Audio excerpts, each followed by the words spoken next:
প্রশ্ন উনি দুইবারই উচ্চারণ করেছে। এই ভাষাটা কিন্তু আমরা দেখেছি। মিডিয়া টাইল হচ্ছে, ঠিক আছে, এটা আমরাও জানি বা তারেক রহমান স্পষ্ট করে বলে দিয়েছেন। তবে বাংলাদেশ জাতীয়তাবাদী দলের সিনিয়র পর্যায়ে নেতাকর্মী থেকে শুরু করে এবং কি থানা পর্যায়ে, ওয়ার্ড পর্যায়ে বিভিন্ন কমিটি আছে। এই বাংলাদেশ জাতীয়তাবাদী দলের কমিটির কোনো শেষ নেই।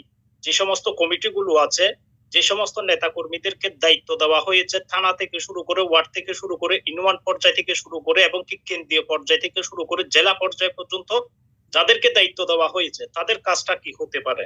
কারণ মিডিয়া টেল যখন হচ্ছে শত্রু এবং প্রতিপক্ষ, এখানে রাজনৈতিক প্রতিপক্ষর কাজ হচ্ছে অপচারের নিত্য হবে। কিন্তু আপনারা যারাই দায়িত্ব নিচ্ছেন বা দায়িত্বতে আছেন, আপনাদের কাজ কি হতে পারে? আপনারা কেন সত্য এভিডেন্স দিয়ে, সত্য এভিডেন্সের মোকাবেলার মাধ্যমে আপনারা কেন মোকাবেলা করতে পারতেছেন না? তাহলে এখানে বোকার স্বর্গে বসে থাকা আমরা বলতেছি মিডিয়া টাইল হচ্ছে, মিডিয়া টাইল হচ্ছে, কিন্তু মিডিয়া টাইলের বিরুদ্ধে আপনারা কি করতেছেন?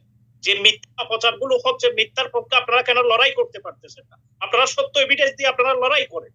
কারণ এটা যদি আপনারা যদি লড়াই করতে না পারেন, তাহলে তো এই বাংলাদেশের জনতা তো একটা বিভ্রান্ত দিকে পড়বে। এই বিভ্রান্ত দিকে মানুষ কি আদৌ কি বের হয়ে আসতে পারবে?